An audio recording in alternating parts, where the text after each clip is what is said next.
Audio Jungle. Saya ingatkan kembali untuk jangan difoto, jangan di video. Sepakat semua ya? Tadi juga saya ada dengar ustadzahnya nggak mau salaman. Sebenarnya bukan nggak mau, Bu. Mau banget saya salaman sama semuanya. Tapi kan banyak. Nanti waktunya jadi habis, sementara habis majelis langsung mau menuju ke Palangkaraya. Besok ada majelis di Palangkaraya, jadi mohon keikhlasannya untuk tidak usah bersalaman, cukup dengan kita saling pandang memandang. Gitu ya. Siang hari ini tema kita adalah menjadikan surga dalam rumah tangga. Kayak katanya Nabi Muhammad tentang rumah tangga beliau. Baiti jannati, rumahku adalah surgaku. Saya waktu pertama kali dengar hadis ini dari masa saya kecil, saya bayangin rumahnya Nabi kayak istana. Saya bayangin rumahnya Nabi Muhammad sangat megah. Sampai-sampai Nabi menyebutnya sebagai baiti jannati, rumahku adalah surgaku. Ternyata sesudah saya belajar lama di pondok-pondok pesantren, bahkan saya pernah melihat replika rumah Nabi, sampel, contoh rumah Nabi dalam ukuran yang sebenarnya. Pernah ada tuh di museum di belakang Masjid Nabawi beberapa tahun silam. Mungkin sekitar 15 tahun yang lalu. Itu mereka ada buat 2 museum di belakang Masjid Nabawi. Ada museum Nabi, ada museum Asmaul Husna. Yang saya tahu sekarang museum Asmaul Husnanya tetap ada, tapi museum Nabinya sudah dihilangkan sama mereka. Saya lihat ternyata rumahnya Nabi Muhammad tuh sangat sederhana. Kalau ukuran kita nih, rumah-rumah petak yang dijual tuh, itu rumah Nabi Muhammad tipenya yang SSS. Sangat sederhana.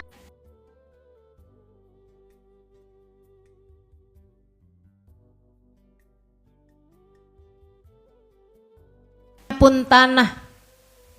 Kamarnya sangat kecil. Itu sebabnya Sayyidah Aisyah bercerita Nabi Muhammad sholat di kamar sambil menyingkirkan kaki saya yang ada di hadapan Nabi Muhammad.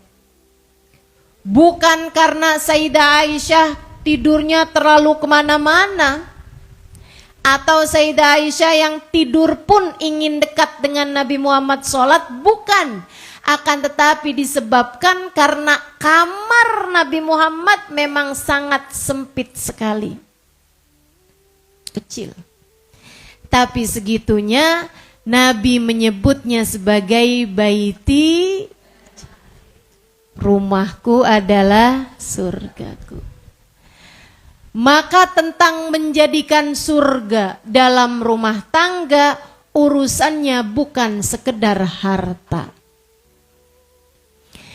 Ingin menjadikan rumahku surgaku tidak dengan cara beli AC yang paling dingin dipasang di semua ruangan.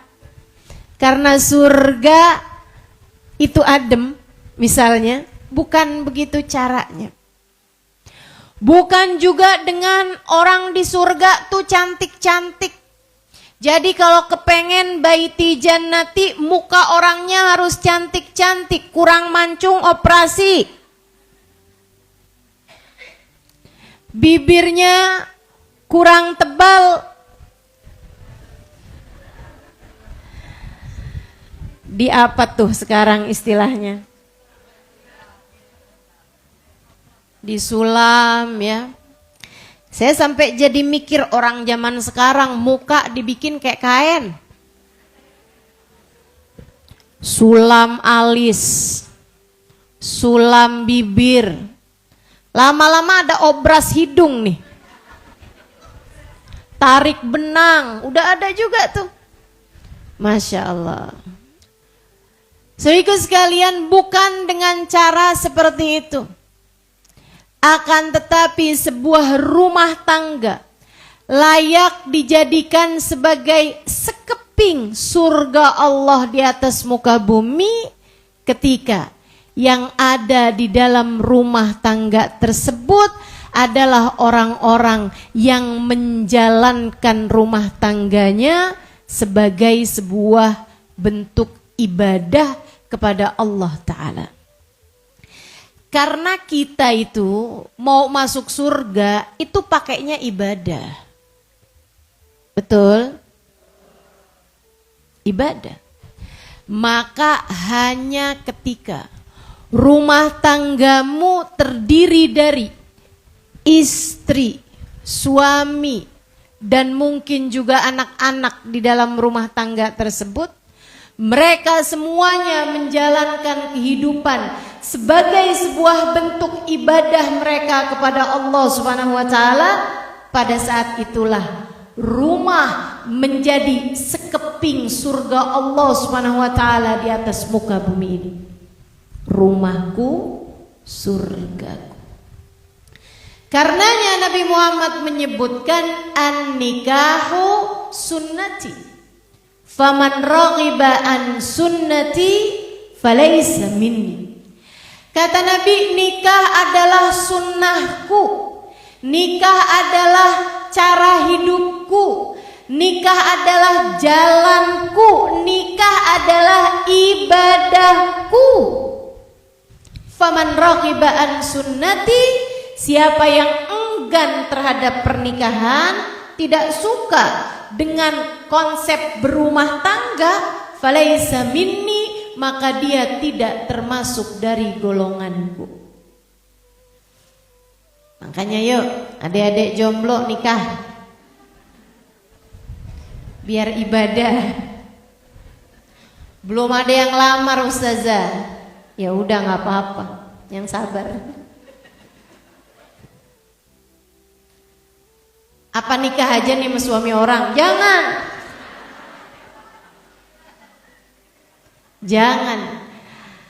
Saya kalau ditanya orang, ustazah gimana nih ustazah? Ada yang lamar saya tapi udah jadi istri orang, suami orang.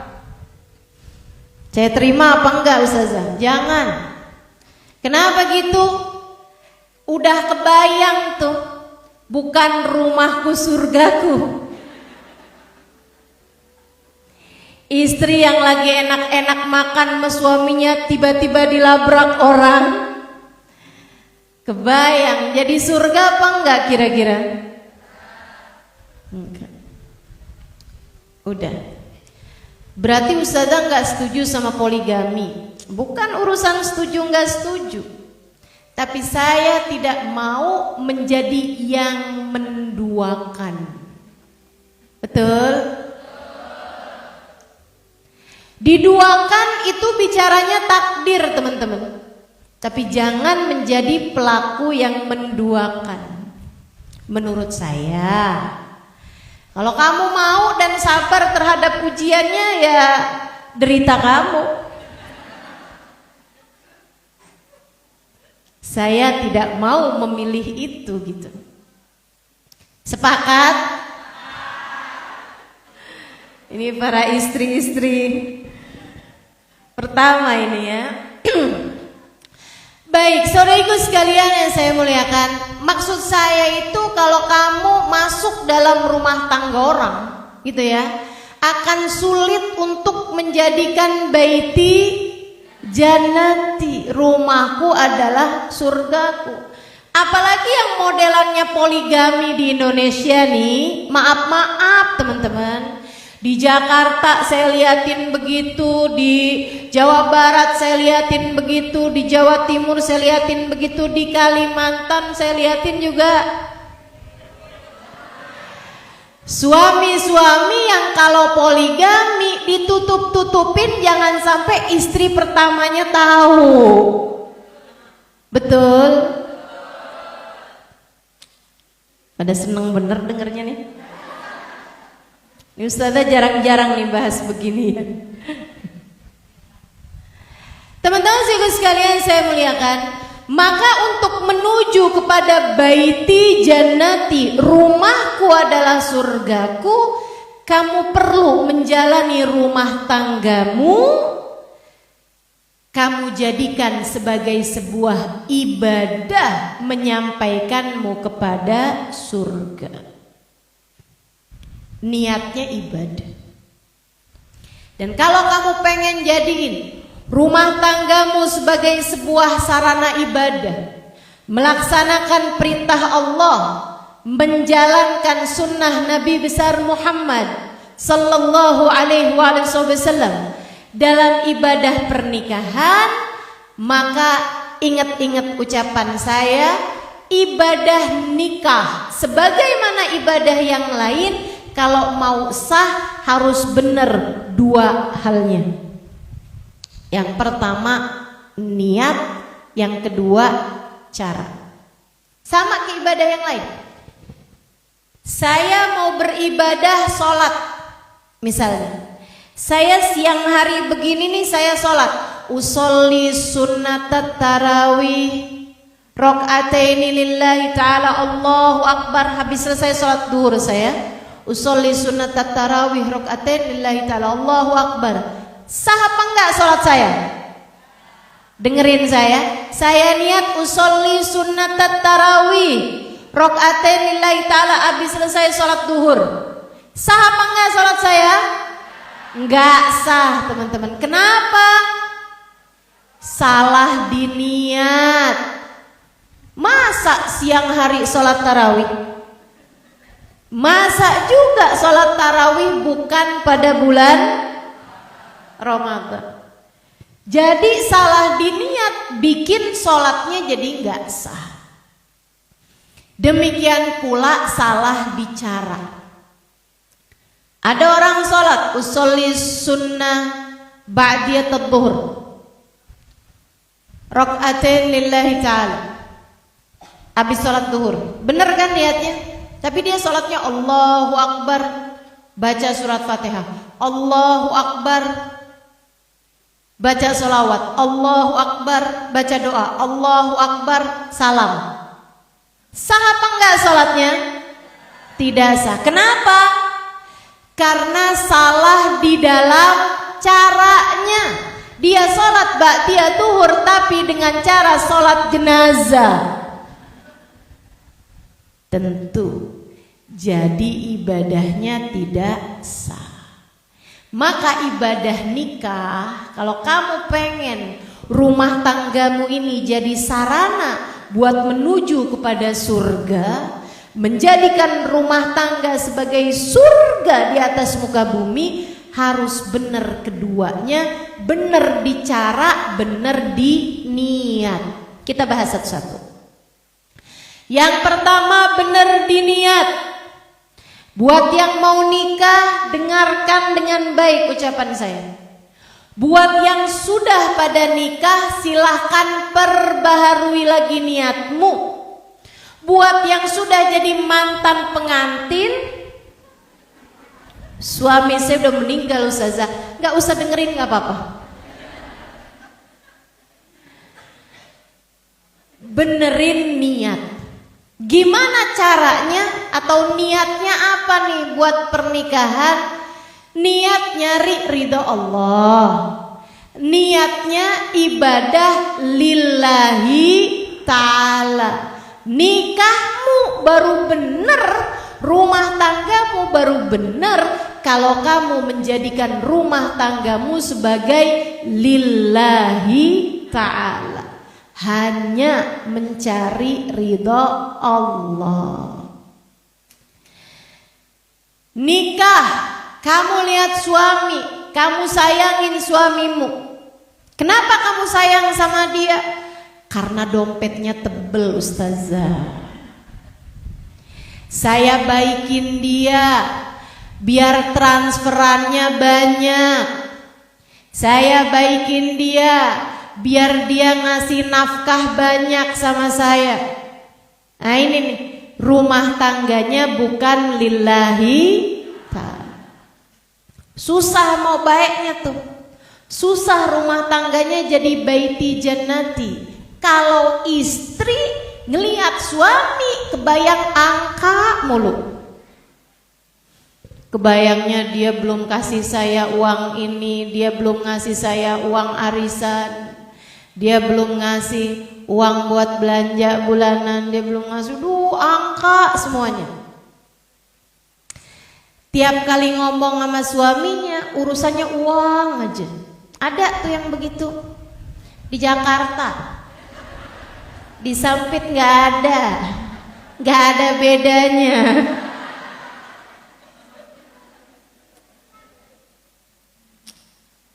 Ya Allah, jangan menikah hanya karena harta.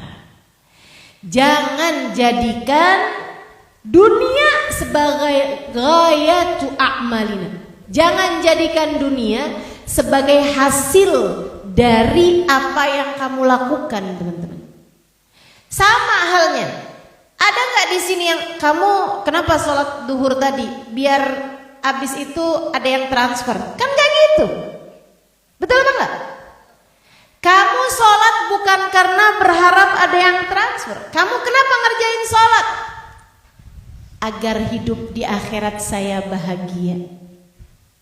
Jadi bekal saya di akhirat nanti. Terhadap urusan rumah tangga, kamu juga mestinya begitu.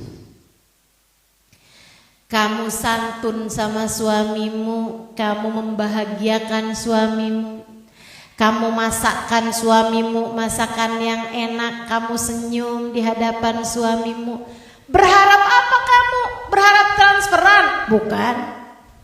Saya berharap pahala di sisi Allah agar hidup di akhirat saya bahagia. Insya Nabi bilangnya gitu kok. Kata Nabi Muhammad nih terhadap seorang perempuan. Ada seorang perempuan Ansor bertanya kepada Nabi Muhammad beberapa permasalahan dalam ilmu fikih. Nabi seneng perempuan-perempuan yang kritis, suka ngaji, suka belajar, nanya kalau nggak ngerti gitu. Perempuan ini salah satunya. Dia bilang, ya Rasulullah, akhbirni an kata. Dia ngasih tahu gitu, Rasul, saya kalau begini-begini sholat saya sah apa enggak? Udah semua pertanyaan dijawab. Nabi tanya sama perempuan ini, amutazawijah anti? Apakah kamu adalah perempuan yang sudah menikah? Perempuan tersebut menjawab, bala ya Rasulullah, ini imra'atu fulan bin fulan. Iya Rasul, saya sudah menikah. Betul, saya adalah istrinya fulan bin fulan. Ada disebut nama suaminya. Nabi kemudian tanya padanya, ini sesuatu hal yang sangat mungkin untuk ditanya oleh Nabi Muhammad kepadamu ketika kamu adalah seorang istri. Kalau kita ketemu Nabi ini ibarat kata Nabi Muhammad masih ada, kemudian kamu ada kesempatan untuk bertanya kepada Nabi. Nabi tanya padamu, kamu sudah menikah? Misal kamu bilang, betul Rasul, saya istrinya fulan bin fulan. Pertanyaan Nabi berikutnya akan menjadi seperti ini, teman-teman.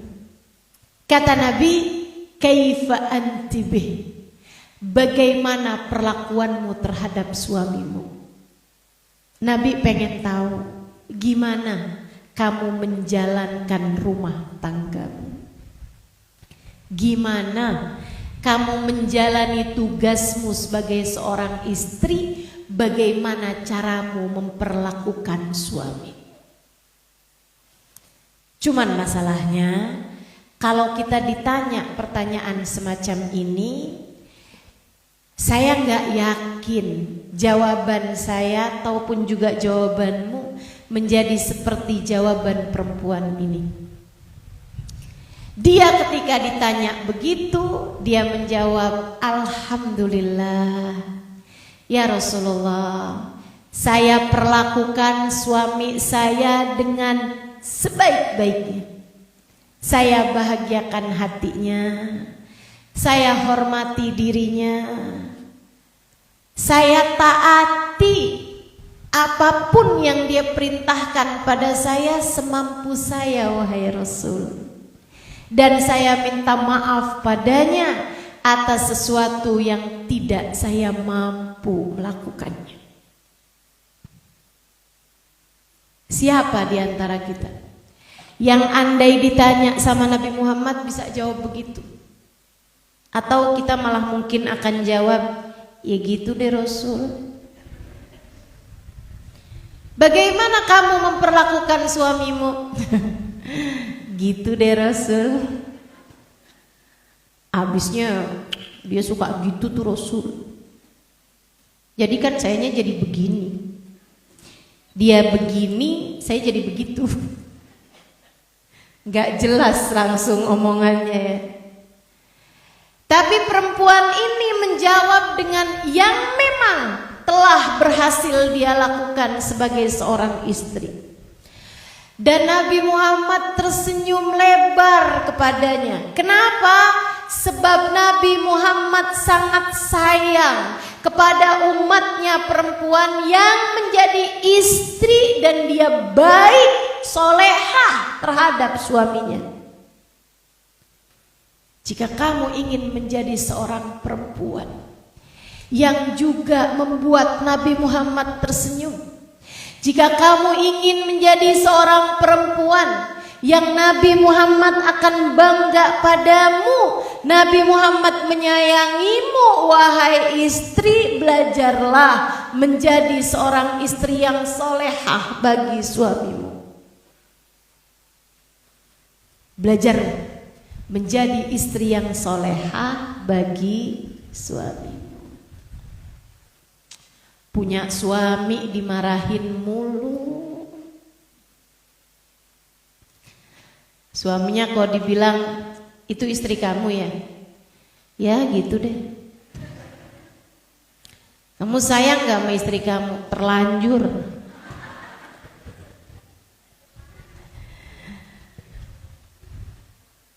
Masya Allah. Kita belajar buat jadi istri yang solehah. Insya terus. Jatuh bangun nih ustazah, nggak apa-apa. Yang penting abisnya jatuh bangun lagi. Iya kan?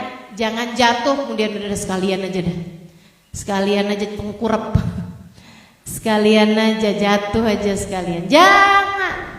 Jadi istri jatuh bangun nggak apa-apa. Yang penting sekali lagi tiap jatuh jangan lupa bangun. Sehingga sekalian yang saya muliakan, benerin niatnya. Nabi ketika habis denger nih perempuan itu jawab seperti itu, senyum Nabi lebar. Kemudian Nabi Muhammad berkata, fangduri ilaih fa innama huwa jannatuki wa naruki. Ini ucapan Nabi ini teman-teman, asli. Saya kepengen banget tulis besar-besar saya taruh di dinding kamar saya. Cuman saya takut suami saya kegeeran. Jadi saya tidak melakukannya. Saya menuliskannya di dalam hati saya aja. Buat saya ngingetin diri saya. Nabi Muhammad tuh yang paling sayang sama kita. Gak ada lagi yang lebih sayang kepadamu manusia lebih daripada bagindamu Nabi besar Muhammad. Maka ucapannya adalah obat bagi kita sekalian. Ucapannya setara vitamin bagi kehidupan kita. Ucapan beliau setara suplemen bagi badan kita teman-teman sekalian. Gak ada yang lebih mujarab, lebih manjur, lebih sakti daripada ucapan Nabi besar Muhammad dalam memandu kehidupan kita. Nabi Muhammad berpesan kepada istri sahabatnya dan berpesan kepada perempuan di zamannya dan berpesan kepada umatnya yang hidup di zamannya yang perempuan, termasuk juga kepada kita kaum perempuan yang hidup di zaman tahun 2023 ini, jika dirimu adalah umat Nabi Muhammad. Apa pesannya? Fanduri ilaih fa innama huwa jannatuki wa naruki. Perhatikan betul bagaimana sikapmu kepada suamimu, sebab dia adalah jalan surga bagimu ketika kamu memuliakannya, jalan neraka bagimu ketika kamu menghina suamimu. Para istri, simak baik-baik ucapan Nabi. Perhatikan betul bagaimana caramu memperlakukan suamimu, sebab dia adalah jalan surga bagimu ketika kamu memuliakannya, ketika kamu menghargainya, ketika kamu berlaku santun menjadi istrinya yang soleha. Dan ia adalah jalan nerakamu, membuatmu dimurka oleh Allah Subhanahu wa Ta'ala ketika kamu menyia-nyiakan suamimu, ketika kamu merendahkan suamimu, ketika kamu menghina-hina suamimu, bukan karena sekedar kamu menghina dia, menyakiti hatinya, tapi lebih kepada kamu sedang menyakiti dirimu sendiri. Kamu bukan sedang menghancurkan suamimu. Kamu bukan sedang menghancurkan perasaan suamimu. Sejatinya, sebenarnya kamu sedang menghancurkan kehidupanmu sendiri untuk akhiratmu nanti. Hati-hati sama suami. Niatnya mesti yang benar. Niatnya lillahi ta'ala, nyari ridha Allah, nyari surga Allah, nyari kebahagiaanmu di hari akhirat, nyari biar di akhirat nanti kamu ada di belakang Nabi Muhammad, nyari biar di akhirat nanti kamu ada di belakang Sayyidah Fatimah, istri yang sangat soleha. Biar di akhirat nanti kamu ada di belakang Sayyidah Khadijah, istri yang mendampingi suaminya dan berkorban dengan apapun yang dia punya demi untuk kebahagiaan suaminya. Istri yang sangat soleha. Kamu ingin di akhirat di belakang mereka-mereka. Kamu ingin di akhirat di belakang Sayyidah Aisyah, seorang istri yang sangat menyenangkan kepada suaminya. Baginda kita Nabi besar Muhammad sallallahu alaihi wasallam. Atau seperti yang tadi telah saya sampaikan, ingin menjadi di belakang Sayyidah Khadijah yang katanya para ahli sejarah, innaha maqala la qattu inda zawjiha, sesungguhnya Khadijah adalah perempuan yang tidak pernah berkata tidak kepada suaminya. Tidak pernah berkata tidak kepada suaminya. Perempuan-perempuan solehah ini teman-teman, ketika menjadi seorang istri, semuanya jadi istri yang soleha.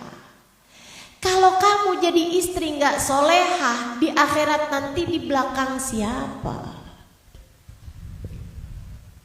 Di belakang istrinya Nabi Nuh, yang ikut tenggelam Nabi sekalipun. Istrinya Nabi Nuh kurang soleh apa suaminya? Suaminya seorang nabi, istrinya Nabi Lut, kurang soleh apa suaminya? Tapi emang dasar kamu senyum kepada suami lillahi ta'ala, kamu berkata baik pada suamimu lillahi ta'ala, sehingga hatimu jadi lapang, hatimu jadi benar lillahi ta'ala. Enak loh Kalau kita berumah tangga lillahi ta'ala tuh enak. Kita nggak terlalu perhatiin bagaimana dia. Fokusmu kepada ibadahmu aja. Kamu berbuat kebaikan sama dia ibadah. Ada semua catatan ibadahnya. Imam Ghazali bahkan bercerita dalam Ihya-nya. Kata Imam Ghazali, "Idza saran nas fil mahsyar," ketika manusia berada di padang mahsyar, ketika manusia sedang tegang-tegangnya ada di padang mahsyar, tiba-tiba terlihat cahaya yang sangat terang benderang, terdengar gemuruh suara yang sangat menggelegar. Orang-orang di padang mahsyar mengira Allah hendak menampakkan diri, mereka pun semuanya menundukkan kepalanya. Kemudian terdengar, "Ya ahlal maut, kabut nggak dikeramas-keramasin sebulan, sampai baunya udah jadi kayak sarang kecoa." Ya Allah, ya Allah. Yuk kita jaga jadi seorang istri yang menyenangkan suami ketika dilihat. Nggak harus dandan lengkap di hadapan suami gitu, enggak. Tapi sekurangnya rapi, rambutnya disisir, kan begitu ya? Di hadapan suami. Yang beginian saya rasa nggak perlu diajarin banyak-banyak lah. Kita semua ngerti kok. Kenapa? Hujan? Nggak apa-apa, masih hujan air aja kok. Bismillah, dilanjut.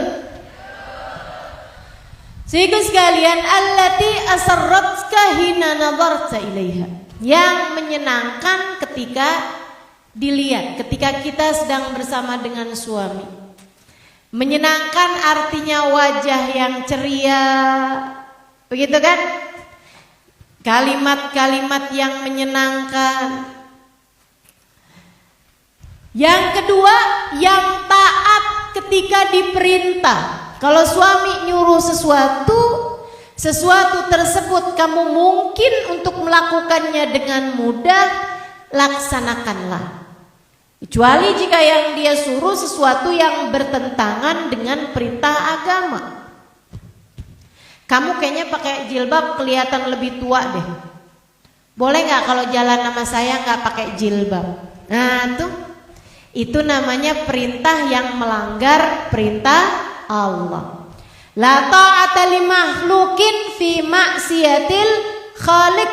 Tidak boleh taat kepada siapapun jika itu membuatmu durhaka kepada Allah Subhanahu wa ta'ala.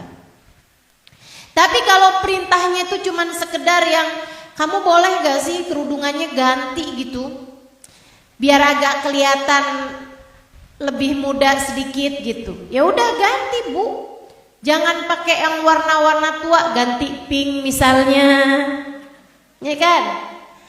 Ganti gitu yang kira-kiranya dia bisa senang lihatnya gitu. Yang taat ketika diperintah. Kata Nabi kriteria yang ketiga, allati hafidhat malaka, yang dapat menjaga kehormatan dirinya. Allati hafidhat nafsaha wa malaka hina ghibta minha, perempuan yang mampu menjaga kehormatannya, perempuan yang mampu menjaga dirinya dan mampu menjaga harta suaminya, ada atau tidak ada suaminya. Ini istri yang soleha, bisa menjaga dirinya. Dia tidak jadi perempuan murahan. Suaminya udah tidur, dia main handphone dengan laki-laki yang lain. Dia sudah bersuami, tapi kerjaannya pasang foto selfie yang paling cantik sambil manyun. Dengan tulisan-tulisan di bawahnya gitu ya. Siapa nih yang nungguin janda saya? Ayolah, jadilah perempuan yang pandai menjaga diri. Jaga kehormatanmu, saudaraku sekalian. Kamu seorang istri, berlakulah sebagai seorang istri. Suamimu adalah pakaianmu dan kamu pun juga adalah pakaian suamimu. Jangan mau-maunya kamu yang sudah menjadi pakaian suamimu, kamu dipakai oleh laki-laki yang lainnya. Hati-hati. Senyummu tuh jangan diberikan kepada laki-laki lain yang bukan mahram bagimu. Jangan genit sama laki-laki lain. Kamu udah punya suami ataupun yang belum punya suami. Adik-adik nih, jangan mau-maunya dek genit sama laki-laki lain gitu. Abisnya saya belum punya suami ustazah. Ya nanti aja kalau mau genit sama suamimu itu. Nanti kau udah kawin. Tapi selagi tidak halal bagimu, jadilah perempuan yang terhormat. Enggak cekikikan sama laki-laki. Enggak saling ngobrol-ngobrol kalimat-kalimat yang tidak pantas. Begitu kan? Kalau ada laki-laki curhat kepadamu, enggak usah ditanggepin. Saya ini lagi ada masalah loh sama istri saya. Jawab aja, mohon maaf saya bukan psikiater. Saya bukan psikolog, silahkan. Saya juga bukan ustazah. Saya bukan ustadz, silahkan cari orang lain yang lebih bisa untuk menjadi teman curhat bagimu. Karena itu merupakan pintu masuknya setan, teman-teman sekalian. Setan kayak gitu tuh, ngerusak rumah tangga kita. Istri yang tertarik dengan laki-laki yang lain, suami yang tertarik dengan istri yang lain atau dengan perempuan yang lain, menjadi sebab kehancuran rumah tangga. Di saat rumah tangga tersebut diharapkan berada dalam ridhonya Allah, diharapkan menjadi taman-taman surga.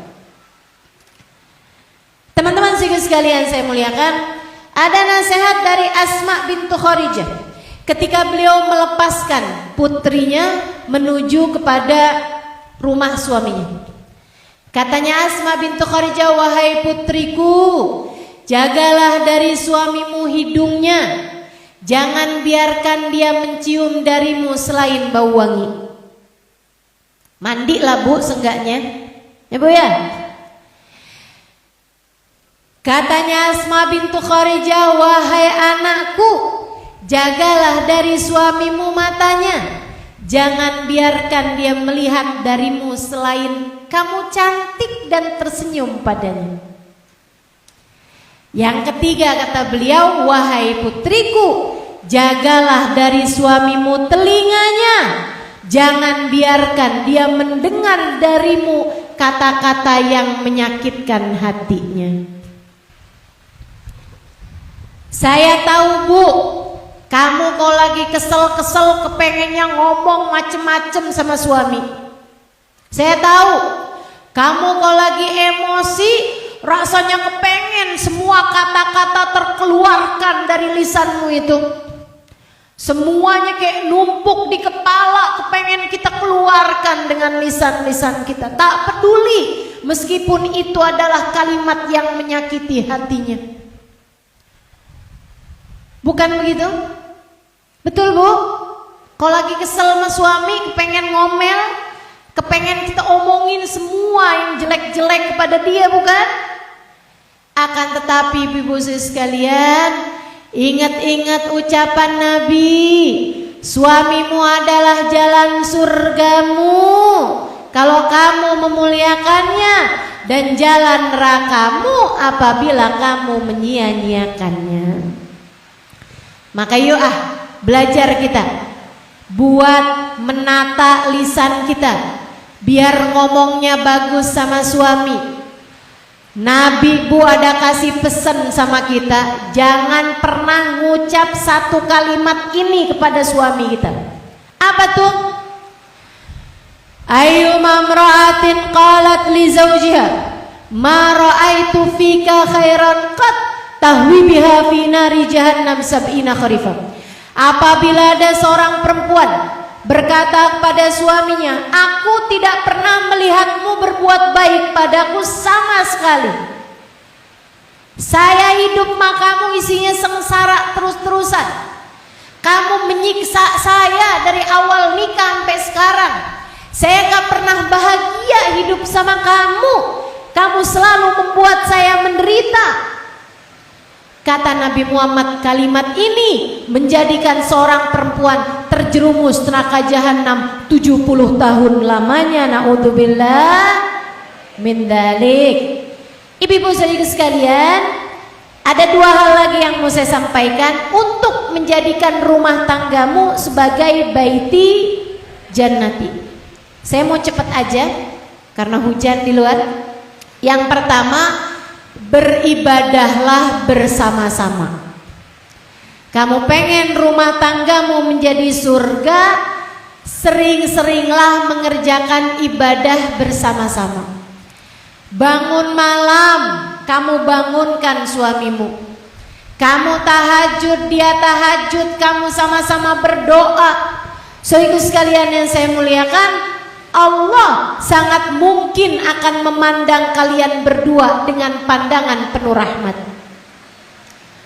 Beribadahlah bersama, kalau bisa sholat berjamaah antara dirimu dengan suamimu dan anak-anak kalian.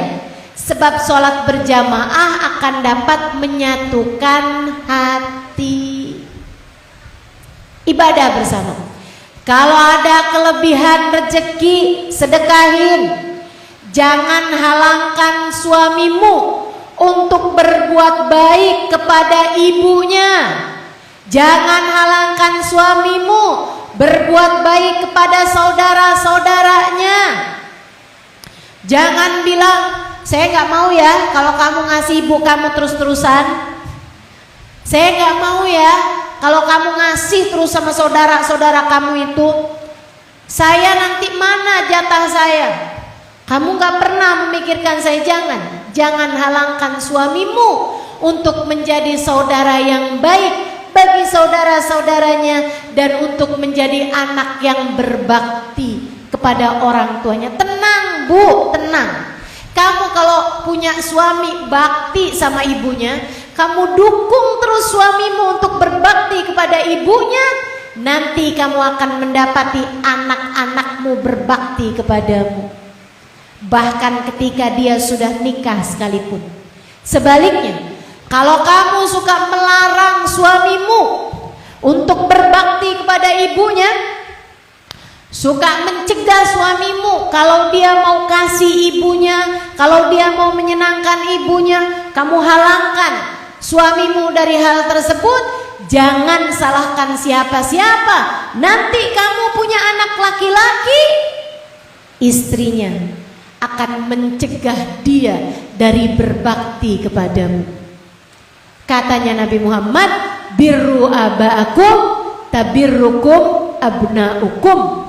Berbaktilah kalian kepada orang tua kalian, kalian akan mendapati anak-anak kalian berbakti kepada kalian.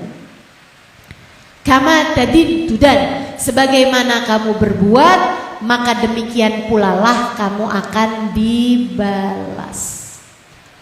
Hal terakhir, jangan lupa selalulah berdoa, memohon kepada Allah agar rumah tangga kalian dijaga Allah Subhanahu wa ta'ala. Doa terutamanya di waktu-waktu mustajab. Kapan? Saat sedang turun hujan. Kapan? Saat sedang berada di masjid. Kapan? Saat kamu sedang berkumpul bersama dengan orang-orang yang soleh-solehah seperti saat sekarang ini. Bersama dengan kita banyak orang-orang. Dan yang banyak ini teman-teman, banyak pula yang solehah tentu saja. Karenanya waktu kita untuk berdoa, kita minta kepada Allah, semoga Allah memandang rumah tangga kita dengan pandangan penuh kasih sayang. Allah turunkan dalam rumah tangga kita sakinah, mawaddah, warahmah. Allah turunkan sakinah, ketenangan. Allah turunkan mawaddah, rasa saling sayang, rasa saling cinta. Allah turunkan rahmat, kasih sayang dari Allah Subhanahu wa taala, yang dengannya suami dan istri serta anak-anak mereka saling sayang di dalam rumah tersebut.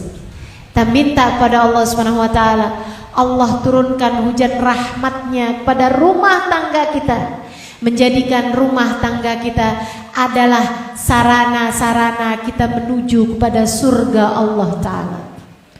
Semoga rumah tangga kita dijaga Allah, dijaga dari segala kejahatan, dijaga dari hasud dan iri dengkinya orang-orang yang hasud, dijaga dari segala orang-orang yang tidak suka menyaksikan orang lain bahagia.